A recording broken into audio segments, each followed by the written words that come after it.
Bonjour à tous, bienvenue sur Sensation. Aujourd'hui, je reçois Kevin Mauvieux, élu de la troisième circonscription de l'Eure. Bonjour. Bonjour.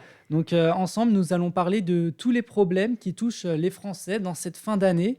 On va commencer avec l'inflation. Les députés RN soulignent que des pratiques abusives, spéculatives et potentiellement frauduleuses aggravent la hausse des prix subis par les Français ainsi que les entreprises. Est-ce que vous êtes d'accord avec tous ces dires? Bah, évidemment, je suis d'accord et le parti est d'accord. C'est pour ça, qu'on demande une enquête d'ailleurs à l'Assemblée nationale sur ces histoires de profit, de surprofit, pendant la crise, covid et puis maintenant la crise, actuelle des énergies et de la guerre en Ukraine. Il y a plein de domaines où on voit que le prix des énergies augmente, mais pas de façon, corrélative avec la demande sur le marché. Parce qu'il ne faut pas oublier une chose, c'est qu'à l'origine, le prix, il est fixé en fonction de l'offre et de la demande. Et aujourd'hui, on n'en parle plus de ça, mais pourtant, c'est la base des choses. Et aujourd'hui, est-ce qu'on constate qu'il y a plus de demandes, par exemple, de carburant en France que ça pouvait être le cas il y a 5 ans? Non, la demande est toujours la même. Est-ce que l'offre est moins importante? Non, l'offre est toujours la même aussi. Donc on a bien des pratiques spéculatives. On a la même chose sur le bois, par exemple, avec le pellet. Le prix du bois pour se chauffer a augmenté, a été multiplié par 3 entre l'année dernière et cette année. Je ne pense pas qu'il y ait de pénurie de bois, on a toujours du bois. Donc pourquoi on a ces hausses de prix x 3? C'est tout simplement qu'il y a des entreprises qui essayent de profiter de la crise des énergies, de la crise de l'inflation, pour derrière récupérer un peu. Donc évidemment, on propose cette commission, et c'est aussi pour ça qu'on a proposé au mois de juillet et qu'on a reproposé à la fin de l'année dans le cadre du projet de loi de finances, de taxer les surprofits, parce que les entreprises fassent du profit, c'est normal. Par contre, qu'elles fassent du surprofit en période de guerre, d'inflation ou de crise Covid, bah, ça démontre bien que certaines entreprises se font le chou gras sur le dos des crises. Donc oui, il y a des surprofits qui sont, et des entreprises qui profitent de la crise. Justement, vous en avez parlé, les députés RN ont fait une demande de commission d'enquête sur les causes réelles de l'inflation et les potentiels profiteurs de la crise. C'est dans quel but tout ça? C'est d'enlever les surprofits, comme vous l'avez dit? C'est pas forcément d'enlever les surprofits, parce que vous allez avoir des entreprises qui vont profiter de la crise, mais pas dans le sens péjoratif, qui vont profiter de la crise parce que les gens vont se détourner de certaines consommations pour aller vers d'autres. Pour autant, ils profitent pas, ils ont les mêmes prix, mais ils font des surprofits par rapport aux années précédentes. Mais vous avez des entreprises qui n'investissent pas, qui ne changent pas de secteur, dont les gens ont toujours eu autant besoin, mais par contre qui, elles, font des surprofits. Et le but de cette commission d'enquête, c'est de, dans un premier temps, pointer du doigt dans quel secteur et quel type d'entreprise font des surprofits sur le dos des gens. Et une fois qu'on aura pointé ces entreprises, le but, c'est pas de les pointer du doigt pour les pointer du doigt, c'est derrière de pouvoir agir en conséquence, d'aller taxer les surprofits qui méritent d'être surtaxés. Euh, Si vous avez une entreprise, on prend le cas par exemple pendant la crise Covid, vous avez des entreprises qui s'en sont mal sorties et vous avez des entreprises qui ne faisaient pas de vente à emporter, de click and collect, qui se sont mis à investir là-dedans et derrière qu'on fait des profits plus importants depuis la crise parce qu'elles ont combiné la réouverture du magasin ou du commerce et en plus le click and collect. On ne peut pas aller sur ces entreprises-là taxer les surprofits entre guillemets parce que quand on parle de surprofit, tout est relatif. On prend par rapport à l'année précédente. Donc une entreprise qui faisait un certain chiffre d'affaires en 2019 et qui aujourd'hui en fait plus, on ne va pas aller la taxer si c'est simplement dû à un investissement et une restructuration.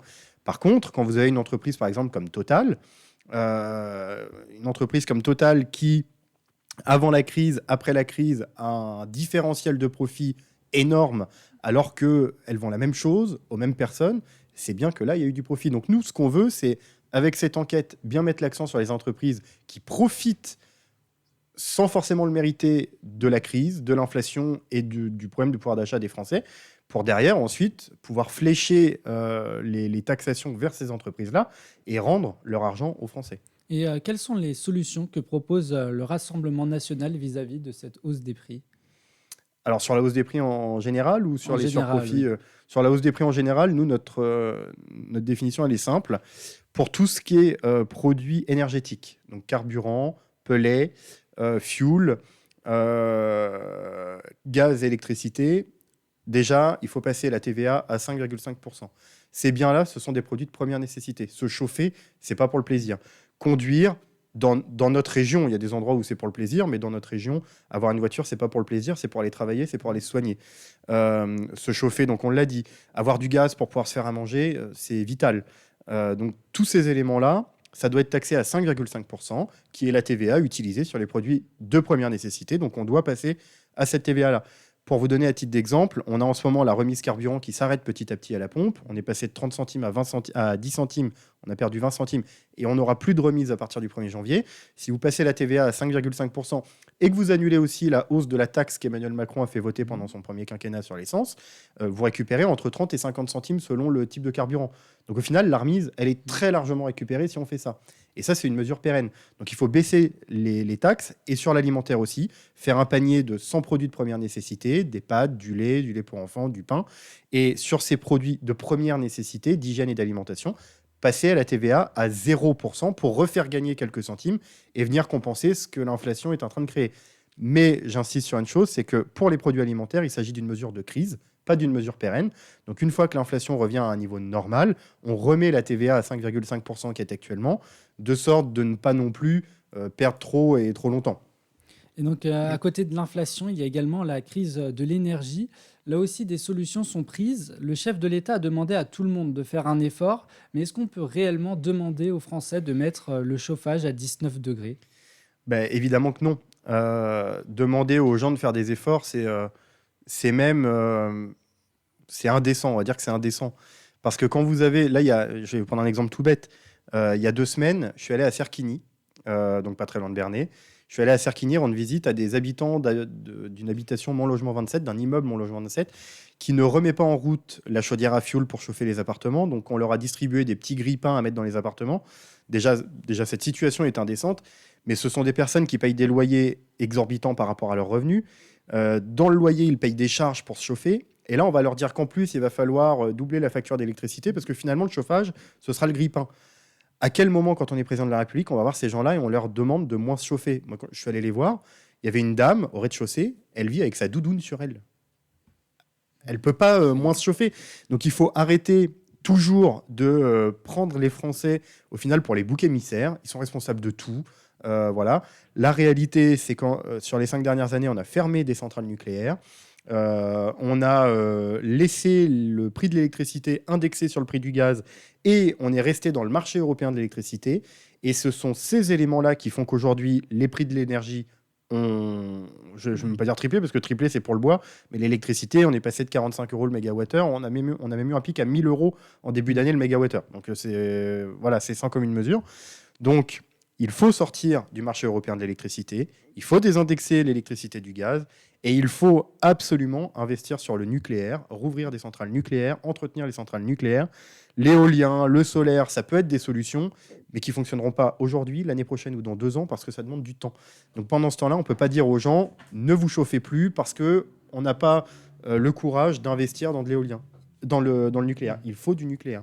Et le problème est là, hein. Le problème, c'est l'État, ce n'est pas les gens. Et donc, c'est à qui de faire les efforts, justement? Est-ce que c'est au gouvernement, aux entreprises? Ah bah alors non, pas aux entreprises. Les entreprises, elles ont fait assez d'efforts pendant la crise Covid.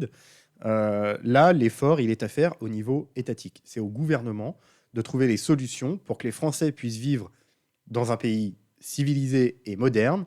C'est au gouvernement de faire en sorte qu'on ne passe pas un hiver dans un pays du tiers-monde. Pour l'instant, on s'y dirige et c'est triste. C'est à eux de trouver les solutions. C'est à eux d'investir massivement pour que, comme je vous le disais, les centrales nucléaires rouvrent. On a fermé Fessenheim.